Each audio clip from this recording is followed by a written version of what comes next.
Hello friends, मी Vishakha global online मराठीमध्ये आपल्या सर्वांचं स्वागत आहे. आजच्या सेशनमध्ये आपल्याला एस-एन-डी-टी वुमेन्स युनिव्हर्सिटीच्या पी-एच-डी एंट्रन्स एक्झामसाठी रिसर्च मेथॉलॉजीचं प्रिपरेशन करायचं आहे. एम-सी-क्यू थ्रू प्रिपरेशन आपण करणार आहोत. याचं ऑलरेडी एक लेक्चर आपण कंप्लीट केलेलं आहे. आजचं हे आपलं दुसरं सेशन आहे. So let's start with today's session. Session start करण्यापूर्वी एक इम्पॉर्टंट सूचना किंवा संधी आहे त्या स्टुडंटसाठी जे स्टुडंट्स या युनिव्हर्सिटीच्या पी-एच-डी एंट्रन्ससाठी प्रिपरेशन करत आहेत त्यांच्यासाठी आम्ही एक स्पेशल कोर्स घेऊन आलो स्पेशली ऑन रिसर्च मेथॉलॉजी. जसं की आपण पॅटर्न बघितला असेल परीक्षेचा तर आपल्याला माहिती आहे 50% मार्क्स आणि 50% क्वेश्चन्स हे पूर्णपणे रिसर्च मेथॉलॉजीवरती येणार आहेत. सो त्यासाठी स्पेशली आम्ही कोर्स घेऊन आलो रिसर्च मेथॉलॉजीवरचा जो तुम्हाला हेल्पफुल ठरणार आहे ही एक्झाम क्रॅक करण्यासाठी. या कोर्समध्ये आम्ही तुम्हाला देणार संपूर्ण अभ्यासक्रम मॉक टेस्ट, संपूर्ण अभ्यासक्रम notes, video lectures plus daily live lectures 1500 plus MCQ PDF ज्याची पूर्ण रिसर्च मेथॉलॉजीची तुमची प्रॅक्टिस होणार आहे, सराव होणार आहे एम-सी-क्यू सॉल्व्ह करण्यासाठी. सो या एक्झामची जी फीस आहे, या कोर्सची जी फीस आहे ती आहे ₹699 आणि इकडे दिलेल्या WhatsApp नंबरला मेसेज करून तुम्ही लगेचच आपल्या कोर्सला जॉइन होऊ शकता आणि प्रिपरेशनला स्टार्ट करू शकता. सुरू करूयाच्या प्रश्नांना. पहिला प्रश्न आहे, what is the name of conceptual framework in which the research is carried out? संशोधन करण्याच्या वैचारिक चौकटीचं नाव काय आहे? वैचारिक चौकट इथे का म्हटलेलं आहे? कन्सेप्च्युअल फ्रेमवर्क इथे का म्हटलेलं आहे? नुसतं फ्रेमवर्क म्हटल्यानंतर तिथे आपण एक फ्रेम कुठल्याही प्रकारची असू शकते, पण इथं वैचारिक फ्रेमवर्क म्हटलं म्हणजे आपण विचार करून ठेवतो की अशी अशी आपल्याला बांधणी करायची आहे. ती वैचारिक चौकट म्हणजे संशोधनाची काय आहे? तर त्या वैचारिक चौकट कशाला म्हणतात हा आपला प्रश्न आहे. आपले ऑप्शन्स आहेत, रिसर्च हायपोथेसिस संशोधन गृहीतक, सिनॉप्सिस ऑफ रिसर्च संशोधन सारांश, रिसर्च पॅराडिम म्हणजे संशोधन नमुना आणि रिसर्च डिझाईन संशोधन डिझाईन ज्याला म्हणतो आपण संशोधन रचना. त्याचं करेक्ट आन्सर आहे डी, रिसर्च डिझाईन संशोधन रचना. कारण आपल्याला हे प्रत्येक वेळी लक्षात ठेवायचं आहे, जेव्हा कन्सेप्च्युअल फ्रेमवर्क हा वर्ड येतो तेव्हा तिथं ते रिसर्च डिझाईनशी रिलेटेड असतो. प्रश्न जो असतो तो आपला रिसर्च डिझाईनशी रिलेटेड असतो, कारण रिसर्च डिझाईनसाठीच आपल्याला एक फ्रेमवर्क बनवावं लागतं. मेंटल किंवा कन्सेप्च्युअल वैचारिक चौकट आपल्याला बनवावी लागते की आपला रिसर्च कसा असणार, आपल्या मेथड्स कुठल्या यूज करायच्यात हे आधी आपल्याला विचार करावा लागतो, नंतर त्या कागदावर उतरवावं लागतात आणि नंतर मग आपल्याला ते इम्प्लिमेंट करावं लागतं आपल्या रिसर्चमध्ये. म्हणून जिथे जिथे फ्रेमवर्क वर्ड येईल तिथे तिथे आपल्याला रिसर्च डिझाईन हा वर्ड लक्षात ठेवायचा आहे किंवा ती कन्सेप्ट इथे आपल्याला लक्षात ठेवायची आहे. मग आपलं करेक्ट आन्सर इथे काय आलेलं आहे डी. तर रिसर्च डिझाईन काय आहे? Research design is a framework of research methods and techniques chosen by the researcher. जसं मी म्हटलं की रिसर्चर्सकडून हे मेथड्स आणि टेक्निक ठरवण्यासाठी फ्रेमवर्क असतं. The design allows researchers to home in research methods and that are suitable for the subject matter and set up their studies up for the success. म्हणजे आपला research चांगला व्हावा यासाठी किंवा सक्सेसफुल राहावा यासाठी एक आपण ही चौकट असतो ज्याच्यामध्ये आपण मेथड्स ठरवत असतो की आपल्याला कुठली मेथड या रिसर्चमध्ये आपल्या निवडलेल्या सब्जेक्टमध्ये कुठली मेथड योग्य आहे ते इथे आपण ठरवत असतो. The research design of research topic explains the types of research. तर रिसर्च डिझाईनमध्ये देखील वेगवेगळे प्रकार आहेत, टॉपिक्स आहेत. ते कुठले कुठले आहेत? एक्सपेरिमेंटल, सर्वे, कोरिलेशनल, सेमी एक्सपेरिमेंटल, रिव्ह्यू, हे सगळे जे आहेत ते टाईप्स आहेत रिसर्च डिझाईनचे. पण हे आपण नंतर एखाद्या क्वेश्चनमध्ये येतील त्यावेळेस एक्सप्लेन करणार आहोत किंवा थेरी पार्टमध्ये आपण बघणार आहोत. पण तोपर्यंत रिसर्च डिझाईनचे हे प्रकार आहेत हे आपल्याला लक्षात ठेवायचं आहे. And also it's sub types म्हणजे याच्यात सब टाईप्स पण आहेत. ते कोणते कोणते आहेत? Experimental design, research problem, descriptive, case study. Research डिझाईनचे हे प्रकार आहेत. नेक्स्ट क्वेश्चन म्हणजे 2 नंबरचा क्वेश्चन आपल्याला बघायचा आहे. Which of the following feature are consider as critical in qualitative research? गुणात्मक संशोधनामध्ये खालीलपैकी कोणती वैशिष्ट्य गंभीर मानली जातात? कुठले गुण किंवा वैशिष्ट्य जे आहे, फीचर जे आहे ते महत्त्वाचं मानलं जातं क्वालिटेटिव्ह रिसर्चमध्ये, हे आपल्याला सांगायचं आहे. आपले ऑप्शन्स आहेत, collecting data with the help of standardise research tools म्हणजे प्रमाणित संशोधन साधनांच्या मदतीने डेटा गोळा करणे हे महत्त्वाचं वैशिष्ट्य आहे की त्यापेक्षा वेगळे 3 आहेत अजून ते बघूयात. Design sampling with probability sample techniques संभाव्यतेच्या नमुन्यांच्या तंत्रासह नमुना तयार करणे. Collecting data with bottom up empirical evidence तळात अनुभवजन्य पुराव्यांसह डेटा गोळा करणे. Gathering data with top down schematic evidence top down योजनाबद्ध पुराव्यांसह डेटा संकलित करणे. तर या सगळ्याच महत्त्वाच्या गोष्टी वाटतात आपल्याला एखादा रिसर्च तयार करताना. पण क्वालिटेटिव्ह रिसर्चचा महत्त्वाचा गुण काय आहे तर आपल्या इथे करेक्ट आन्सर असणार आहे C, collecting data with bottom up empirical evidence. का तर आपल्याला जेव्हा आपण रिसर्च करतो तेव्हा तळापासून ते पूर्ण डोक्यापर्यंत किंवा वरचा जो हाय पॉईंट आहे तिथपर्यंत माहिती गोळा करावी लागते, डेटा कलेक्शन करावं लागतं, पण सोबत त्याला त्याचे पुरावेही लागतात. म्हणजे आपण कशाद्वारे ही माहिती खरी म्हणतोय किंवा तो त्याचा काय उपयोग आहे किंवा कुठून ही माहिती मिळवलेली, त्याचा स्रोत जो आहे तो व्हॅलिड आहे की नाही, ह्या सगळ्या माहिती आपल्याला एक्सप्लेन कराव्या लागतात, एव्हिडन्स द्यावे लागतात, पुरावे द्यावे लागतात. तेव्हा तो एक अनुभवजन्य रिसर्च, क्वालिटेटिव्ह रिसर्च असा मानला जातो. म्हणजे हे एक गंभीर महत्त्वाचं नाजूक असं एक वैशिष्ट्य आहे गुणात्मक संशोधनाचं असं आपण म्हणू शकतो. म्हणून आपल्या इथे करेक्ट आन्सर सी आहे. टॉप डाऊन आणि बॉटम अप हे दोन वेगवेगळे प्रकार आहेत आपले डेटा कलेक्शनमधले, डेटा कलेक्शन मेथड्सचे. तर ते आपण एक्सप्लेन करून घेऊया. Top down data collection method involves creating an overarching system of data collection and analysis before detailing and fleshing out subsystems under it. This subsystem can then have even more details and refined subsystems beneath them as appropriate. As an example, for information gathering, this may look like creating a system of reporting for the management team first and then detailing how the field workers get the data of management afterwards.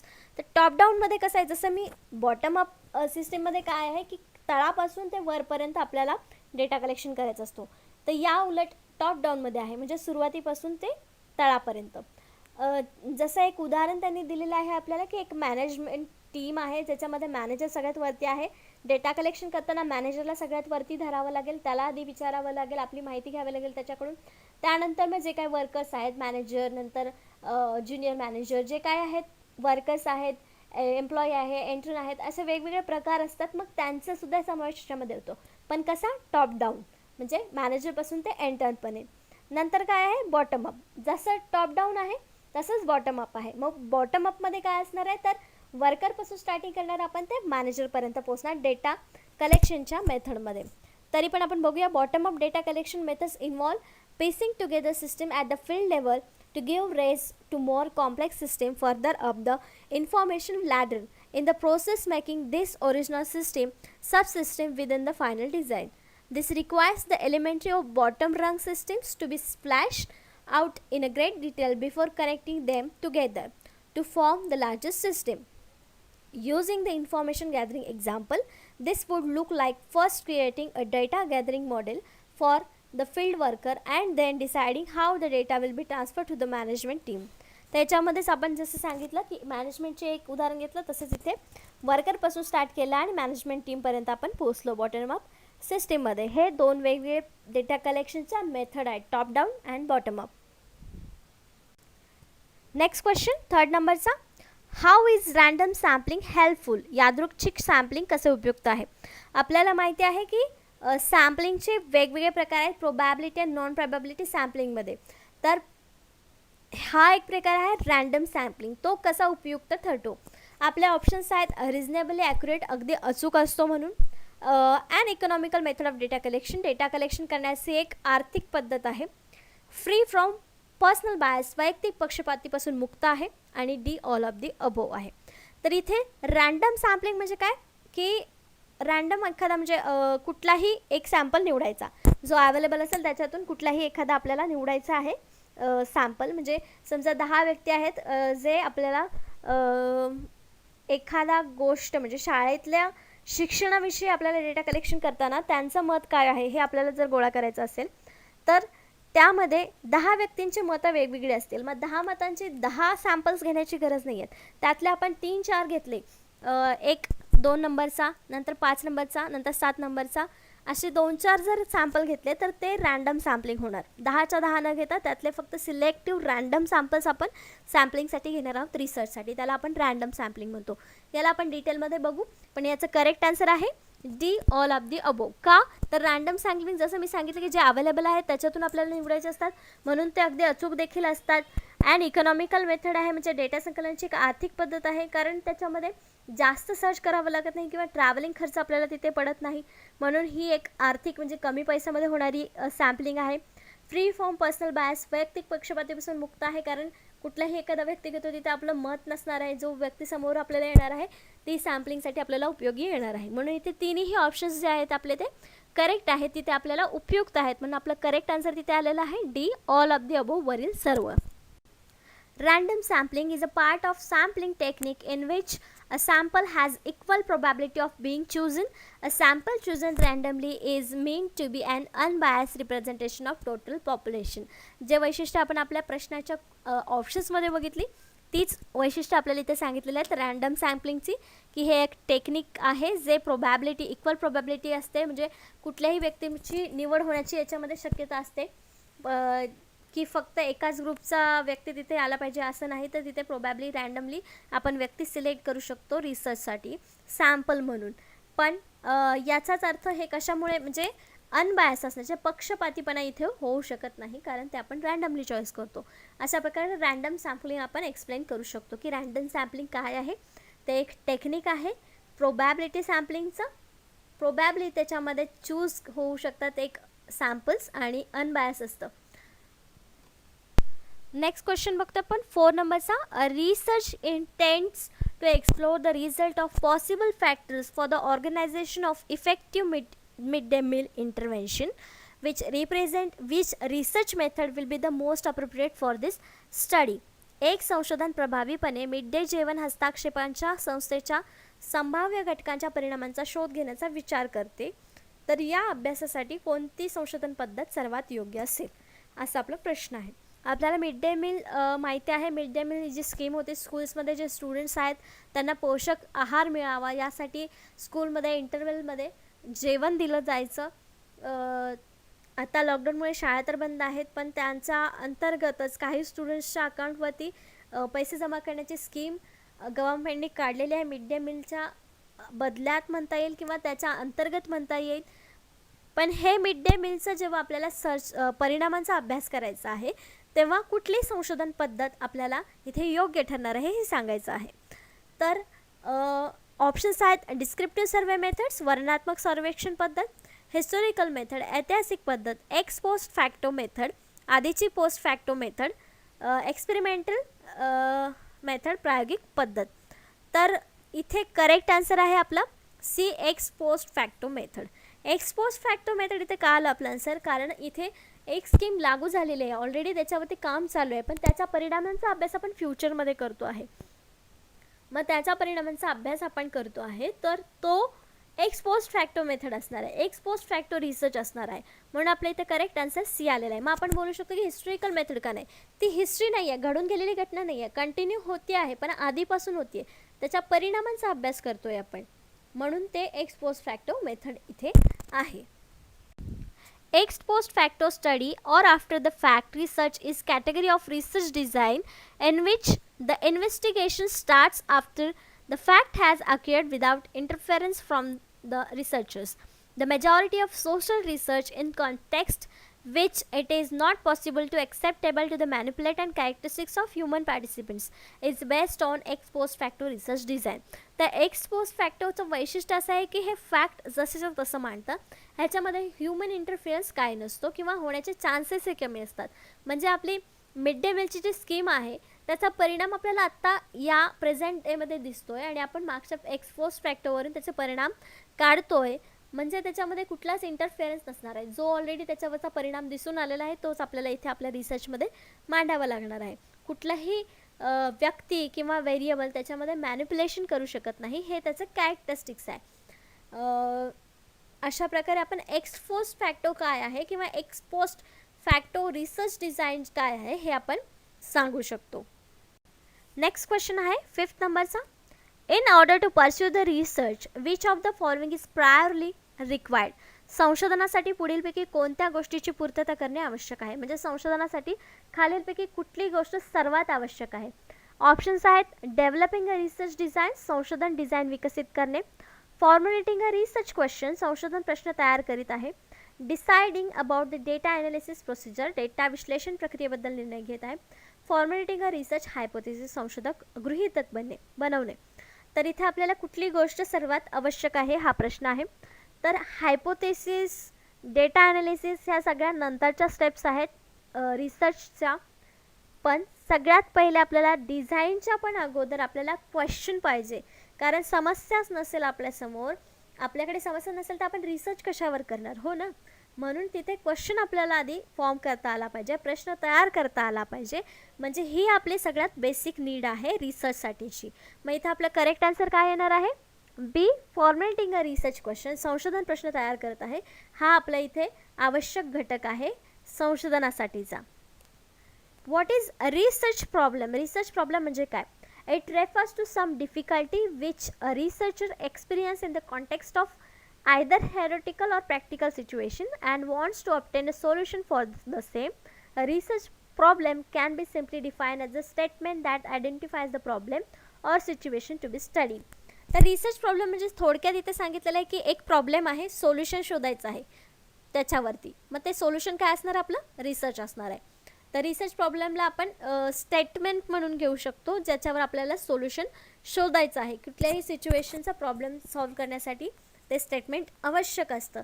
प्रॉब्लेमच नसेल तर आपण त्याच्यावर solution काय शोधणार, बरोबर ना. आपण आयुष्यात जगताना असंच करतो ना, जर एखादी समस्या समोर आली तरच त्याच्यावर सोल्युशन शोधतो. डायरेक्ट सोल्युशन शोधायला जातो का आपण? नाही. मग इथं देखील पहिली स्टेप रिसर्चची काय आहे? रिसर्च प्रॉब्लेम सर्च करणं किंवा रिसर्च प्रश्न तयार करणं. नेक्स्ट क्वेश्चन आहे 6th. Which one among the following statement is falls in the context of participatory research? सहभागी संशोधनाच्या संदर्भात खालीलपैकी कोणते विधान चुकीचे आहे हे विचारलेलं आहे. नेहमी पेपर सॉल्व्ह करताना, कुठल्याही एक्झामला जाताना आपल्याला प्रश्न नीट वाचायचा असतो. करेक्ट आन्सर आपल्या जवळच असतं, ओळखीचं असतं, पण आपण प्रश्न चुकीचा वाचतो म्हणून आपण उत्तरही चुकीचं देतो. मग इथं आपल्याला काय प्रश्न विचारलेला आहे की कोणतं विधान चुकीचं आहे, म्हणजे त्यातले 3 विधानं बरोबर आहेत आणि एकच चुकीचं आहे, ते कोणतं आहे ते आपल्याला सांगायचं आहे. ऑप्शन्स आहेत. It recognise knowledge as a power, हे ज्ञानाला सामर्थ्य म्हणून ओळखतं. It is collective process of enquiry, ही चौकशीची सामूहिक प्रक्रिया आहे. It emphasises people as a expert, हे तज्ज्ञ म्हणून लोकांना जोड देते किंवा ओळख देते. Its sole purpose is the production of knowledge, त्याचा एकमात्र उद्देश ज्ञानाची निर्मिती आहे. सगळेच बरोबर वाटत आहेत आपल्याला संशोधनाबद्दल.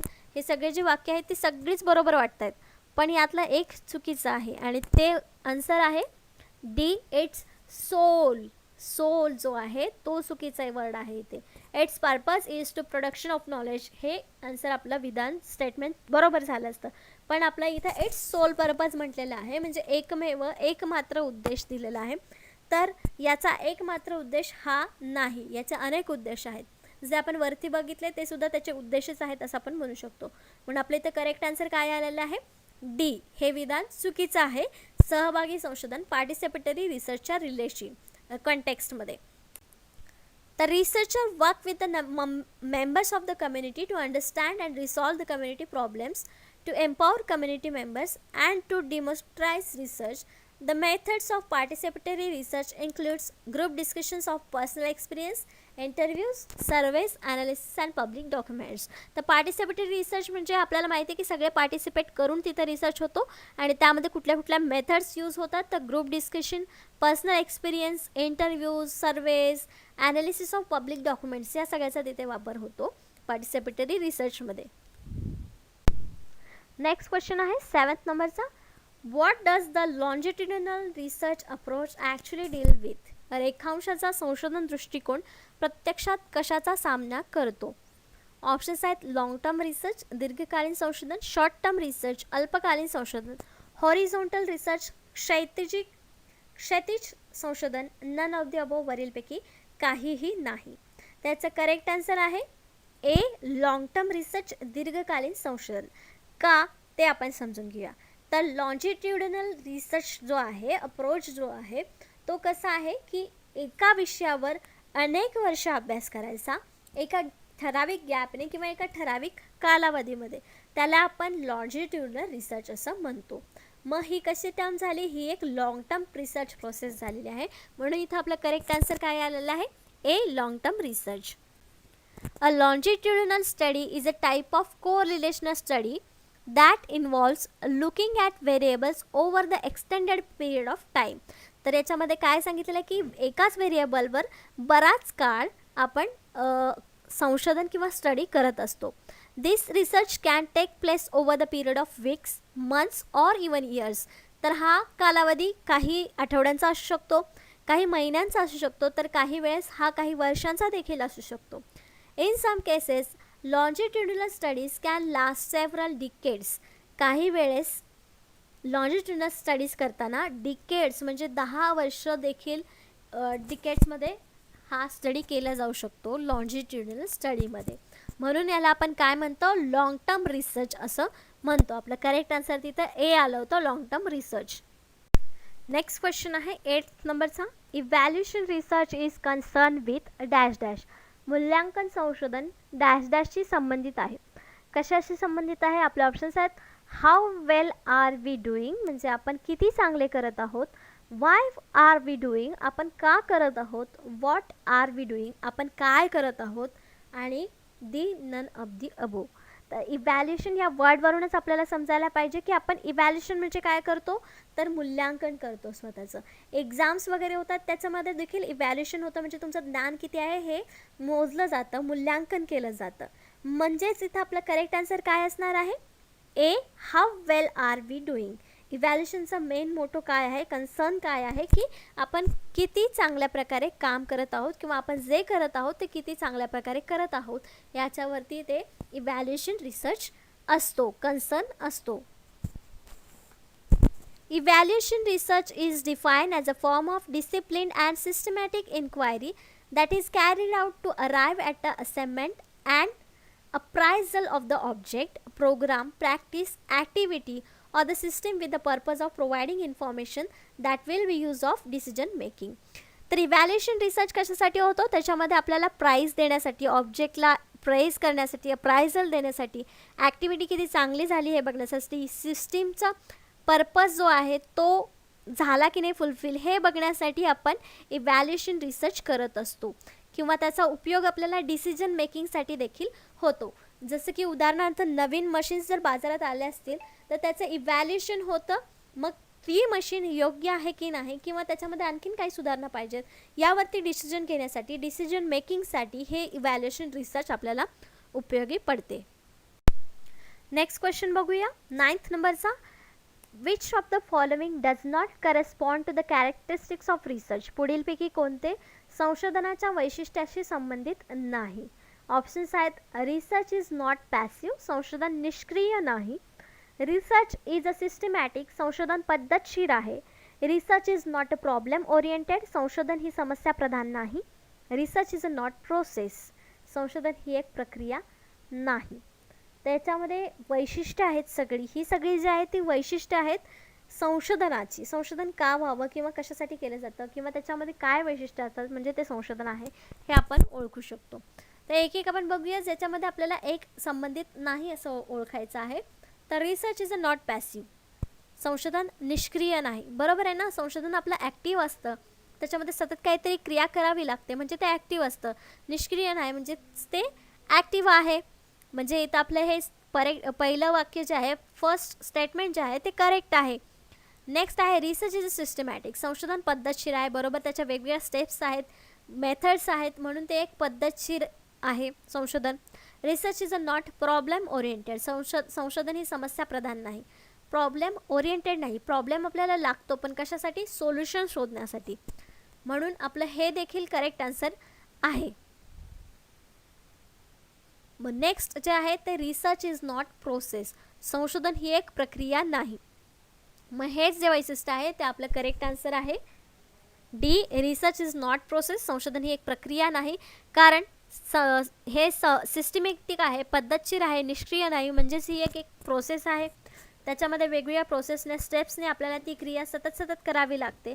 म्हणजेच ती एक कंटिन्यू प्रोसेस आहे रिसर्चची, ती कंप्लीट झाल्यावरच आपला रिसर्च पूर्ण होतो. म्हणून इथं आपलं जे डी आन्सर आहे, दी करेक्ट ऑप्शन जे आहे ते इथे चुकीचं आहे स्टेटमेंट, म्हणून आपला ऑप्शन करेक्ट इथं डी आलेला आहे. रिसर्च कॅरेक्टरिस्टिक्स काय काय आहे, originates with the question or a problem, म्हणजे सुरुवात कुठून होते तर प्रॉब्लेम किंवा समस्येपासून होते.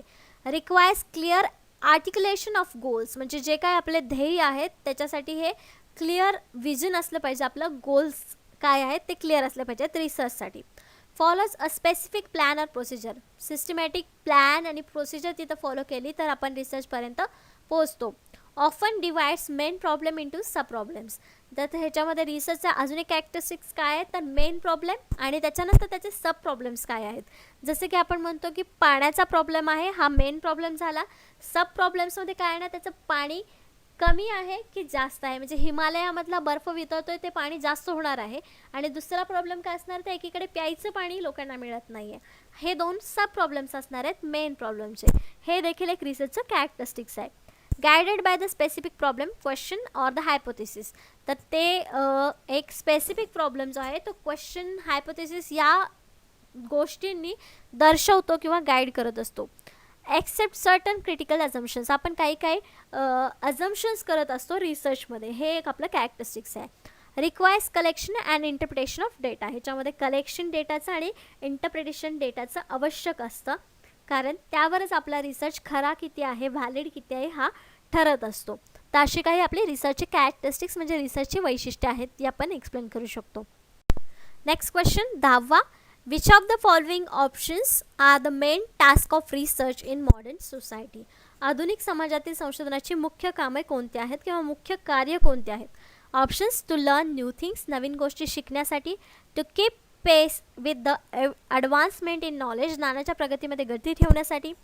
To systematically exam and critically analyse the investigation sources with the objective, उद्देशाने तपासणी स्रोतांचे पद्धतशीरपणे परीक्षण करणे आणि त्याचे विश्लेषण करणे. डी ऑल ऑफ दी अबो. तर आपलं इथं करेक्ट आन्सर असणार आहे डी ऑल ऑफ दी अबो. हे सगळेच उद्देश आपल्याला संशोधनासाठी आवश्यक आहेत किंवा मुख्य कार्य आहेत संशोधनाचे असं आपण म्हणू शकतो. म्हणून इथं आपलं करेक्ट आन्सर डी आलेलं आहे. तिन्ही गोष्टीवरची मुख्य कार्य जे आहेत ते आधुनिक समाजामध्ये संशोधनाचे आहेत असं आपण म्हणू शकतो. तर इथे अजून काही कार्य दिलेले आहेत टू मॉडर्न सोसायटीमध्ये रिसर्चची. ते असे: to keep pace with the advancement in knowledge, जे आपण आता बघितलं. टू डिस्कवर न्यू थिंग्स, नवीन गोष्टी शोधण्यासाठी देखील हे रिसर्च आवश्यक आहे मॉडर्न सोसायटीमध्ये.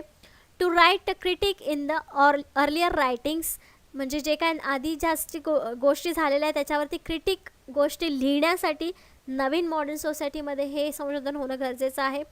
To systematically examine and critically analyse the investigation source with the objectivity, जो आपण मागे बघितला आहे पॉईंट. आणि हे चारही जे ऑप्शन्स आहेत ते बरोबर आहेत, म्हणजे तिन्ही ऑप्शन आपले करेक्ट आहेत. तिन्ही कार्य मॉडर्न सोसायटीमध्ये संशोधन करत असतो, म्हणून आपलं करेक्ट आन्सर दी आलं होतं ऑल ऑफ दी अबो.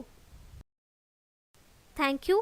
आजच्या लेक्चरचे 10 प्रश्न आणि 10 कन्सेप्ट आपल्या इकडेच संपलेले आहेत. नेक्स्ट सेशनमध्ये आपण नवीन 10 कन्सेप्ट शिकणार आहोत, ज्या कन्सेप्ट आपल्याला रिसर्च मेथॉलॉजीमध्ये मिळतात आणि आपल्याला पूर्ण सिलॅबस अशा प्रकारे कवर करायचा आहे येणाऱ्या पेट एक्झामला क्लिअर करण्यासाठी.